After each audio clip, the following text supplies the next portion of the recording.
Muy buenos días. En este momento quisiera hablarles sobre el tema del Día de Acción de Gracias. Sí, sobre el Día de Acción de Gracias que celebra el mundo cristiano protestante, mayormente en estos países de habla inglesa.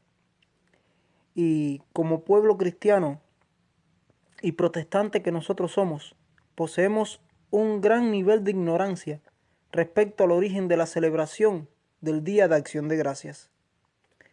Por ese motivo necesitamos aclarar la verdadera razón que dio origen a la celebración histórica del primer Día de Acción de Gracias, celebrado, por cierto, por los protestantes cristianos en el mundo. Para remontarnos a los orígenes de dar gracias al Todopoderoso en un día especial por la protección a favor de su pueblo, debemos ir unos años antes de que los padres peregrinos ingleses llegaran en el Mayflower a las costas del Nuevo Mundo. Antes debemos hacernos la siguiente pregunta. ¿De dónde los peregrinos cristianos, es decir, los padres peregrinos cristianos ingleses, sacaron la idea de establecer un día de acción de gracias en el Nuevo Mundo por la protección y el cuidado del Todopoderoso a su favor? Para esto, debemos remitirnos a una épica batalla acontecida en las costas de su natal Inglaterra, 3 décadas antes de que ellos hubiesen arribado a las costas americanas. Y de seguro, muchos de ellos vivían en esos días, ya que muchos de ellos sobrepasan la edad de 30 años en el año 1620 después de Cristo, cuando llegan a las costas de los Estados Unidos. La idea de la celebración de este día nace de los resultados de la invasión de España a Inglaterra de los días de la reina Isabel I. Esta invasión fue bautizada por los ingleses con el nombre de la Armada Invencible. Este es un término de origen inglés para referirse a la empresa contra Inglaterra de 1588, proyectada por la orden jesuita a través del monarca español Felipe II, para destronar de su trono a la reina Isabel I e invadir Inglaterra. Esta invasión no pretendía otra cosa que la expulsión de Isabel I del trono inglés. La razón era bien clara y estaba bien definida.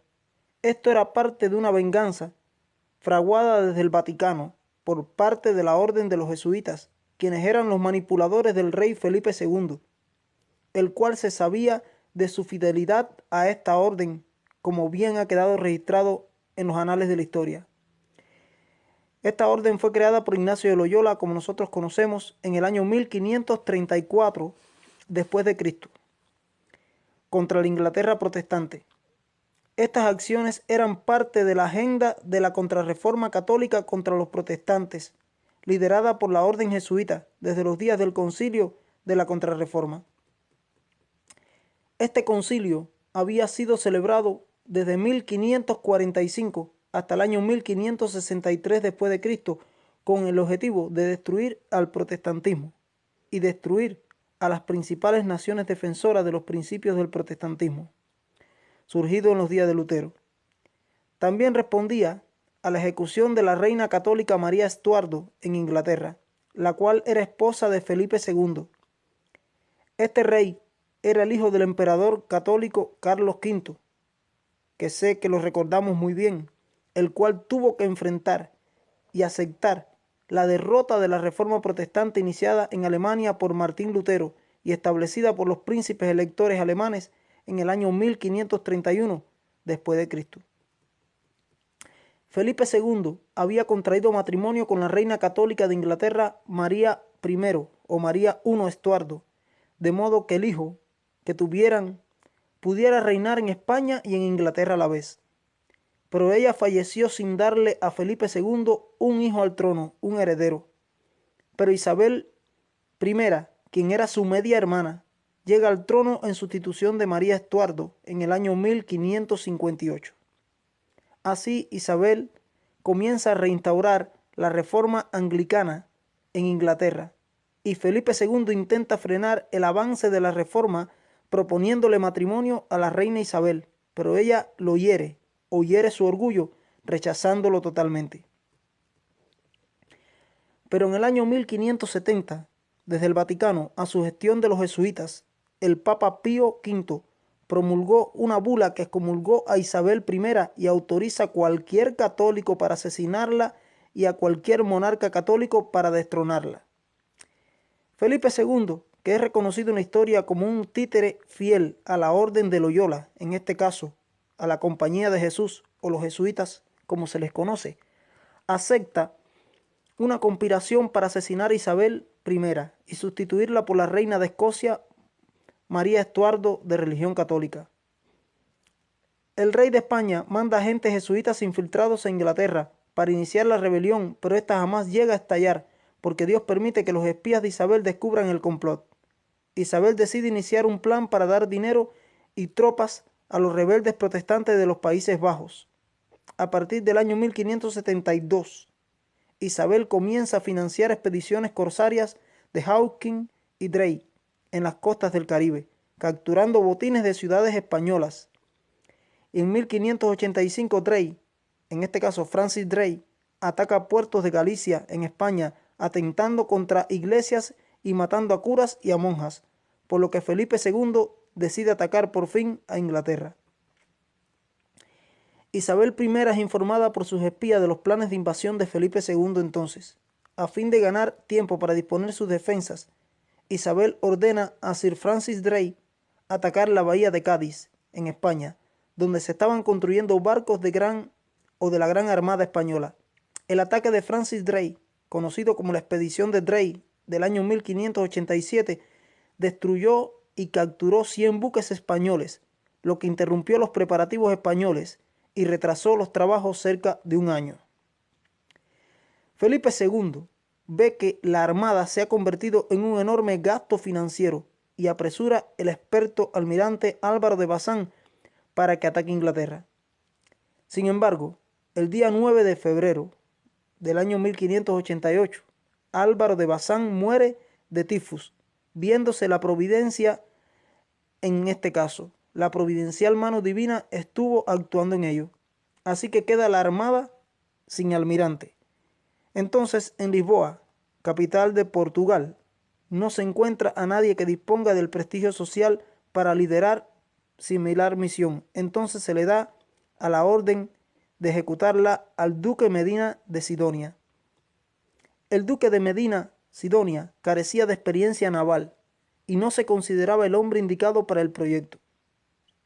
En cartas enviadas al rey duque, declina a la responsabilidad de su misión. Pero Felipe II nunca recibió estas cartas, nunca le llegaron estas cartas del duque, ya que los consejeros del rey las interceptaron y le respondieron que al negarse a esa misión se le desacreditaría para siempre. Un mes y medio después se hace a la mar al frente de la invasión, con 19.000 infantes, 7.000 marineros, 1.000 caballeros de fortuna, 180 clérigos y 130 barcos dirigiéndose hacia las costas de Inglaterra. Ahora bien, el día 25 de mayo del año 1588 se hace a la mar y a partir del día 22 de julio se vuelve a ver la todopoderosa mano de Dios actuando a favor de los que defendían la verdad de su palabra. Las fuertes tormentas y el estado de la mar provocaron que para el día 28 del mismo mes, en este caso el 28 de julio del año 1588, una parte de la flota, es decir, 40 barcos en total, se hubiesen perdido y separado del resto de los 130. En este caso ya no eran 130, eran 90 barcos. Entonces tuvieron que pasar otros 2 días más para que los barcos perdidos regresaran al grueso de la flota y volvieran a navegar los 130 barcos iniciales. Este evento de las fuerzas de la naturaleza diluyó la sorpresa del ataque contra la Inglaterra protestante, ya que Dios permitió que fuesen vistos por el barco inglés Golden Hen para dar tiempo a la voz de alarma mientras la famosa flota invencible se reagrupaba. Sin embargo, la flota inglesa fondeaba en Plymouth y no tenía posibilidades de zarpar, ya que ni el tiempo ni la mar se lo permitían en ese instante. Los vientos favorecían en la entrada del Canal de la Mancha a la flota española. Con la brisa en contra y la marea subida, la flota inglesa se encontraba atrapada en el puerto, sin poder salir. Además, en esos mismos instantes, la Armada Invencible, que venía de España, navegaba viento en popa y a toda vela hacia las costas inglesas. Pero cuenta la historia que los ingleses logran sacar 70 barcos del puerto de Plymouth, ayudados con los botes de remos y amparada por la oscuridad. Así, en la noche del 30 de julio de 1588, rodea a la Armada Española y goza de la ventaja de situarse a Barlovento.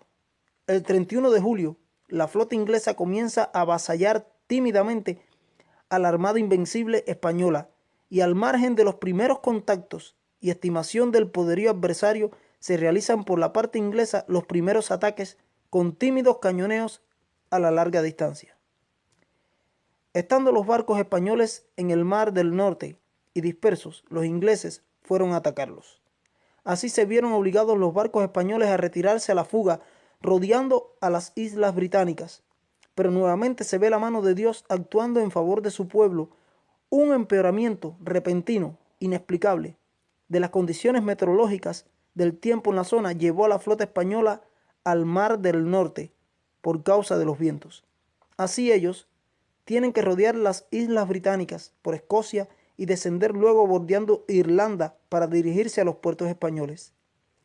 En esa ocasión le viene el desastre y hundimiento en las abruptas y tormentosas costas británicas a un gran número de barcos de la famosa Armada Invencible española. Esto causó un gran número de bajas entre los católicos españoles invasores, sin necesidad de que los protestantes británicos tuvieran que luchar.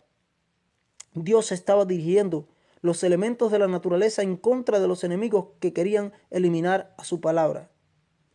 La flota española estaba en muy malas condiciones en ese momento y carecía de suministros. Desde el mismo momento de la partida se racionó la bebida, ya que se perdió mucha agua que iba a toneles de mala calidad, o iba en toneles de mala calidad. A los pocos días echaron por la borda mulas y caballos con el fin de ahorrar agua. Muchos habían enfermado ya, pero su peor enemigo seguía siendo la naturaleza. Con el progreso hacia el norte, las temperaturas bajaron ostensiblemente y la flota quedó envuelta entonces en espesas neblinas y amenazantes temporales, con vientos contrarios que frenaron totalmente su avance.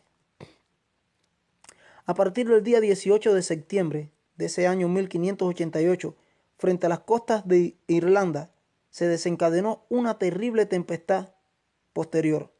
Un oficial inglés que estaba en Irlanda la calificó como un ventarrón tremendo, una fuerte tormenta como no se había visto ni oído desde que hacía mucho tiempo. La flota española quedó totalmente dispersada entonces, y cada barco hubo de componérselas como pudo. Algunos buscaron refugio en la costa para emprender reparaciones entonces. Pero un marinero portugués capturado por los ingleses dijo que la situación de los marineros era totalmente desesperada. Estas fueron sus palabras literales. Cada día mueren en el barco de 4 a 5 hombres de hambre o de sed. 80 de los soldados y 20 marineros están enfermos y el resto están muy débiles. Dice que el propósito del almirante es intentar llegar a España, aprovechando el primer viento que se le presente. Entre los soldados se comenta que si logran volver a España, nunca más se ensarzarán contra los ingleses. Es increíble que se diga que el mismo rey Felipe II tuvo que reconocer que era Dios quien estaba peleando contra ellos. Se cuenta que a la vuelta de la Armada Española a España, Felipe II dijo: yo envié a mis naves a pelear contra los hombres, no contra los elementos. En el margen de una de las cartas enviadas al duque de Parma, autores como Carlos Gómez, Centurión, sí dan por escrita por el propio rey la frase siguiente: en lo que a Dios hace, no hay que perder ni ganar reputación, sino no hablar de ello. Él se sintió profundamente decepcionado y con ganas de morir. Se dice que dijo: pido a Dios que me lleve, para así no ver tanta mala aventura y desdicha. Se dice que llegó a escribir esto a su capitán Mateo Vázquez, cuando tuvo las confirmadas noticias de su desastrosa empresa de la Armada Invencible. Sus profundas convicciones religiosas lo hacían sentirse legitimado por Dios en su empresa contra los herejes protestantes británicos. Por ese motivo sufrió el desastre con un profundo dolor y con una callada resignación. Él lo vio al final como un castigo divino por nuestros pecados, dijo. A partir de esos eventos, España nunca más fue la misma. No, ya España no fue la misma potencia de entonces después de la destrucción de la Armada Invencible. Comenzó una declinación de su fuerza imperial y la Inglaterra protestante comenzó a prosperar como el nuevo imperio mundial. A partir de esos eventos es que la reina de Inglaterra estableció la celebración del primer día de acción de gracias a Dios, que se recuerde en la historia de la humanidad. Ella, en este caso Isabel I, hizo un llamado a todos los estados protestantes a unirse en un día de acción de gracias a Dios. El día 29 de noviembre del año 1588, después de Cristo, todos sus súbditos se unieron, después del sermón de un coro de acción de gracias al Dios que había dispersado a sus enemigos. Hoy día se puede ver todavía en Plymouth, Inglaterra, el monumento donde aparece grabada la escena de aquel glorioso día donde Dios salvó al protestantismo del ataque de sus enemigos, y en ese monumento se puede leer las palabras que dicen lo siguiente: Él, en este caso Dios, sopló con sus vientos y ellos fueron dispersados. Fue desde ese lugar histórico en las costas inglesas de Plymouth que zarpó el Mayflower con los padres peregrinos en busca de libertad en el año 1620 después de Cristo. Es decir, 32 años después de estar dando gracias al Dios de Abraham, al Dios de Isaac y al Dios de Jacob y al Dios nuestro por la derrota de la Armada Invencible. Así los padres peregrinos puritanos, huyendo de la intolerancia de la iglesia anglicana, llegaron a las costas de los Estados Unidos el día 21 de diciembre del año 1620 a bordo del buque Mayflower. De esta manera, recordando la gloria del lugar de su partida en la costa inglesa, al llegar al puerto que los recibió en el Nuevo Mundo, en este caso los Estados Unidos, los padres peregrinos lo bautizaron con el nombre de New Plymouth. No es casual que ese fuera el lugar por donde querían desembarcar las fuerzas católicas de la Armada Invencible en Inglaterra cuando fueron a la destrucción de Inglaterra. Todo esto indica el valor simbólico que los padres peregrinos concedían a aquel lugar de su madre patria, en este caso Inglaterra, donde Dios había preservado la continuidad del protestantismo, que había querido ser destruido por Satanás a través de su agente y títere de los jesuitas, el rey católico español Felipe II. Por eso, podemos asegurar que el Día de Acción de Gracias, celebrado en Norteamérica, no es más que una continuidad de la tradición protestante iniciada y establecida por la reina Isabel I en Inglaterra un día 29 de noviembre del año 1588.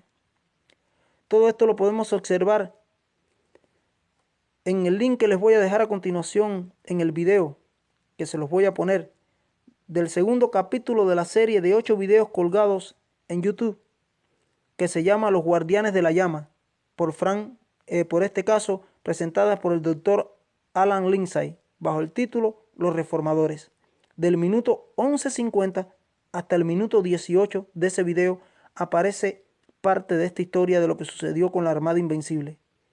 Pero lamentablemente, los padres y pastores de nuestras iglesias cristianas protestantes se han olvidado y descuidado a la hora de enseñar a sus hijos y miembros de la iglesia la verdadera historia y significado que ha marcado el origen de esta celebración preciosa y tan llena de significados.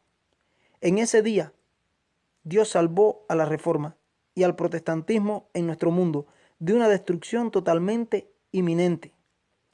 Ese debería ser, en este caso, un día dedicado a enseñarle a nuestros hijos y miembros de iglesia a ser agradecidos a Dios porque Él, en este caso Dios, es nuestro amparo y nuestra fortaleza, nuestro pronto auxilio en las tribulaciones, como dice el Salmo 46 en su versículo 1.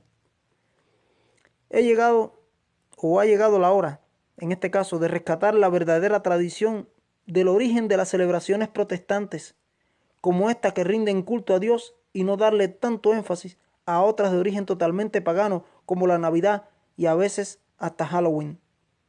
Deberíamos resaltar nuestra identidad cristiana protestante y no la tradición heredada del paganismo, y veríamos mejores resultados y mejores cristianos en nuestras iglesias y hogares, defensores de la fe que una vez fue dada a los santos. Deberíamos recordar, mis hermanos, resaltar y rescatar celebraciones de fechas que realmente fortalecerían nuestra identidad cristiana protestante, como la celebración del inicio de la Reforma Protestante por Martín Lutero, cuando clavó las 95 tesis contra la doctrina de las indulgencias en las puertas de la iglesia del castillo de Wittenberg, un 31 de octubre del año 1517. Esto haría olvidar a nuestros hijos la celebración satánica de Halloween, ya que el mismo día en que las fuerzas oscuras del maligno, 31 de octubre, se gozan en su festividad, las fuerzas divinas de la luz de la verdad comenzaron a iluminar las conciencias con la proclama de Martín Lutero en las puertas del castillo de Wittenberg aquel día.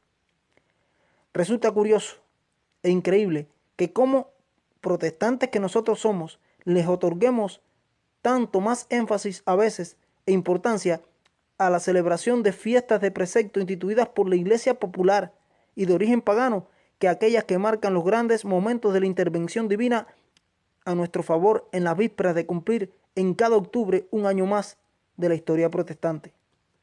No hagamos caso a las blasfemas palabras pronunciadas por el ya fallecido obispo anglicano Tony Palmer en su encuentro con Kenneth Copeland, laicos y líderes del movimiento carismático pentecostal, y el Papa jesuita Francisco I, a través de las cámaras de la televisión en el año 2014 y colgado en un sinnúmero de páginas de YouTube.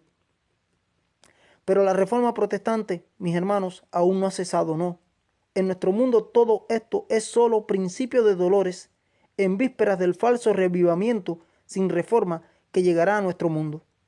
Este falso reavivamiento, sin la verdad de la palabra de Dios, llegará a través del ecumenismo religioso, en puntos comunes de doctrina, al que Francisco, en este caso el actual Papa jesuita, está llamando para gobernar al mundo en su nueva edad media o edad del nuevo orden mundial.